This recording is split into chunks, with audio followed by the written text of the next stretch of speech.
It's finally here, the Final Fantasy VII Remake. I've been waiting for this for around a year and I'm super excited to discuss this. I'll refrain from wasting too much time as I introduce the premise of this game in my review of the demo, so let's get straight into its pros and cons. There will be no spoilers here, so don't worry.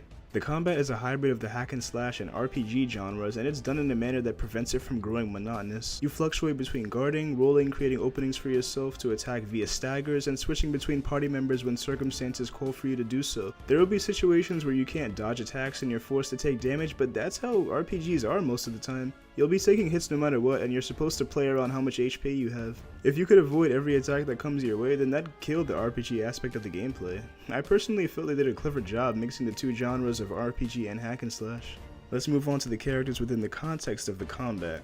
Cloud has range with his sword playing aggressive and patient, Barrett takes care of airborne enemies Cloud can't reach, Tifa gets up close and personal, and Aerith can charge up her staff's magic while firing away from afar and healing party members. I like how the diversity in character attributes encourage you to change up your playstyle when the situation calls for it, adding multiple layers of planning and fun to the combat. What's significant is that your position plays a key factor, as actions such as hiding behind debris can prevent you from taking a ton of damage from certain moves. Every adversary you come across has their own set of strengths and weaknesses, as well as varied attack patterns and sequences, making memorization a vital element in approaching these battles. What I especially adored was how powerful Cloud felt while destroying everything. The sparks flying, the flashiness of his swinging animations, the enemy's recoil from being sliced, the flair of the ATB exclusive specials, everything looks phenomenal. Selecting from your menu of attacks stops time, but if you don't want to impede the flow of battle, you can set the commands to button combinations. All in all, the battle system balances patience and strategy in ways that present itself as electrifying, as well as rewarding the player for being skillful. The adrenaline you get during a boss fight, combined with the satisfaction of making a split-second decision that saves your ass, is among one of the best feelings in the world. The battles just get me really pumped, and it's such a thrill to partake in. I love this game, man. There's also an upgrade system where you can apply weapon exclusive SP accrued via fighting to boost your stats and unlock new skills. On a side note, optional missions are integrated as well. Some of the monster slaying quests test your knowledge of this combat, and they're really freaking fun. They vary from being laced with comedy like in the Wall Market Chronicles with Johnny, offering you insight into the minds of the people, or just being plain wacky, like this box smashing minigame for example. Some objectives may come across as tedious or filler, but you get extra dialogue between Cloud and supporting characters when you complete all of them in a given area.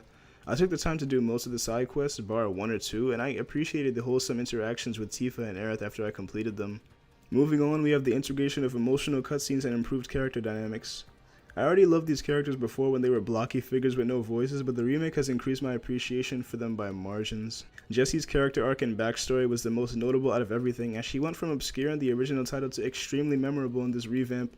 As I stated in my demo review, she's a character you genuinely want to see more of, and I commend them for shedding light upon the more forgettable figures in the original game. I really love what they did with her character in this game, as she even exceeds Tifa and Aerith when it comes to being best girl. I actually might have to rethink that. Anyway, Cloud's relationship with her, Tifa, and Aerith are accentuated through dialogue that's thrown in throughout the journey, and extra exchanges before and after missions helped connect me with these characters in ways I never thought I would. The phenomenal voice acting really sold these characters for me, and I found myself becoming attached to them because of how believable they were presented. Barrett's comedy was amplified to a whole new level, Wedge is funny in a goofy kind of way, and Biggs' witty comments got chuckles out of me every now and then. In addition to that, the cutscene direction is remarkable. Reno and Roche are super absorbing characters that were made 10 times more badass by their actions. Rude was another character I found funny because he straight up wanted to scrap. Reno's abilities were a thrill to see, and Roche's character is both hilarious and stylish. I was mesmerized by how showy everything was, and on a side note, the motorcycle chase scene was amazing. I could watch that sequence a million times and never get bored. So the game's got a sick battle system plus cinematics and sentimental cutscenes akin to a hit movie, but where does it go wrong? Well, the remake is obviously a retelling of the original, and although some additions to the plot are plausible, there are still some weird things included that convolute the storyline, like the addition of specters and visions of Sephiroth appearing way too frequently in the early game. There are various story elements later on that were tampered with that I found questionable as well, but there's only so much I can say to avoid spoiling anyone who wants to pick this game up. Furthermore, you can't go back to previous areas once you choose to progress the main story, so if you missed any items or forgot to do any side quests, you're screwed, so it's best to do all of your exploring before advancing. Progression is really linear, which, even though I thought it was fine, some people might not be okay with that.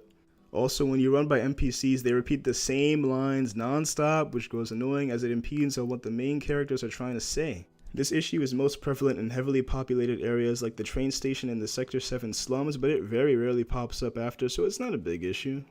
Anyway, the Final Fantasy VII Remake is everything I wanted it to be. It integrates a fresh, new, invigorating battle system that puts a twist on the original formula, phenomenal voice acting with better character dynamics, fun side quests with rewarding conclusions, godlike cutscene direction that looks like it came right out of a movie, and a great remix soundtrack. The world is extremely detailed down to every nook and cranny, and it's truly a spectacle to behold.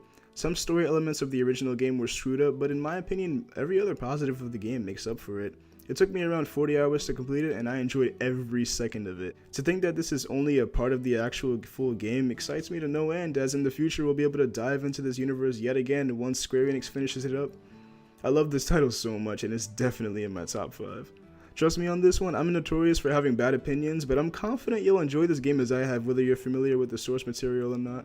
Anyway, I'm done chatting about this gift from the heavens. Enjoy the rest of your day, and while you do that, I'm gonna replay this game. Bye!